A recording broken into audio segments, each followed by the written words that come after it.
Donc tu vas sur le site web SSL, tu te login dans ton profil. Là. Une fois que tu es dans ton profil, tu as une section My Products dans lequel tu retrouveras la L300.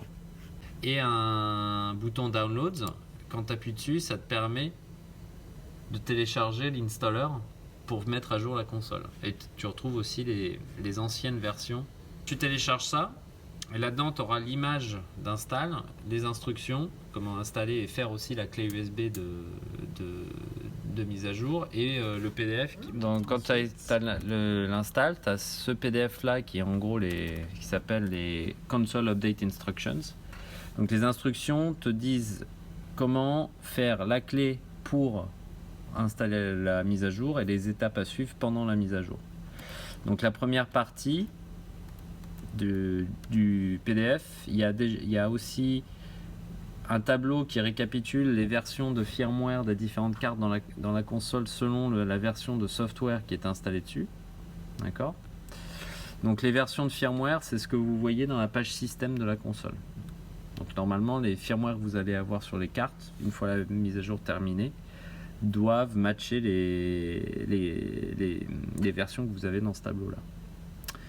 Donc, la première chose, c'est la création de la clé USB. Donc, il y a toute la procédure. Donc, ils vous disent qu'il faut une clé USB d'au moins 8 Go pour cette mise à jour-là. Ça se trouve, dans le futur, ce sera plus gros, je ne sais pas. Mais pour celle-ci, il faut une clé qui fait au moins 8 Go. Donc, la formater. Ensuite, on vous dit de télécharger un logiciel qui s'appelle USB Image Tool, qui est gratuit, qui vous permet en fait de faire une clé USB bootable à partir d'une image disque.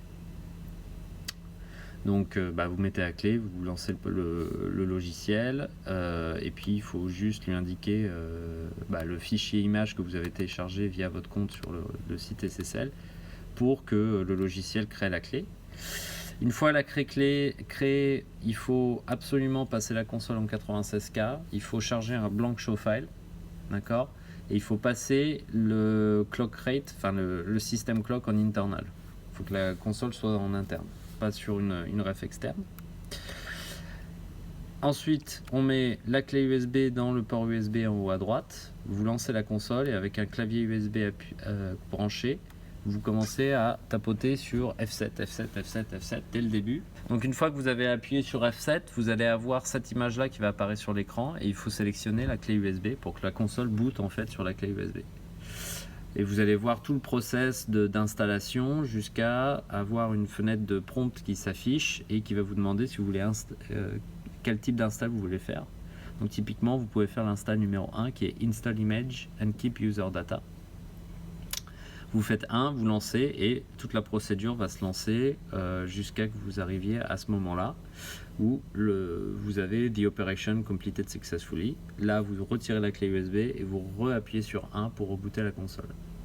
Et la console va continuer la mise à jour. Il faut attendre jusqu'à qu'on arrive sur l'image standard, une fois que la console a totalement redémarré. Elle m'a reloadé le blank show file.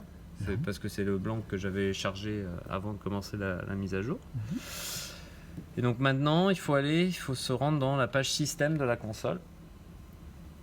Et la première chose que la console met à jour automatiquement, donc première chose, on vérifie que le control software est bien à jour. Donc ça, c'est la version de soft de la console. Donc on est bien en 4.8.15, donc c'est la dernière version. Et la partie OCP software, elle, se met à jour automatiquement. Donc, si on aurait ouvert cette fenêtre juste après le reboot de la console, on aurait un message nous indiquant que la mise à jour est en train de se faire. Il faut attendre qu'on arrive à ce point-là et que ça nous dise up to date. D'accord ? Dans cette page, si on continue à regarder, on va voir qu'il y a une ou plusieurs cartes qui vont avoir le bouton update dégrisé. Donc, c'est des cartes qu'il faut mettre à jour. Les firmware de ces cartes doivent être mises à jour. Dans la procédure, donc dans le PDF qu'on venait de voir, il faut absolument suivre l'ordre indiqué dans la procédure. Ça, c'est super important. Donc, il faut lire. En gros, il faut suivre la procédure pas à pas et pas rater une ligne. D'accord ? Donc, la procédure nous dit qu'une fois que l'OCP software est à jour, ce qui est le cas ici, la première chose à mettre à jour, c'est l'OCP 20 card. Donc, ça tombe bien, on a un bouton update qui est actif. Donc, on reste appuyé sur le bouton update et ça nous ouvre ça. Et là, il faut attendre que la mise à jour se termine.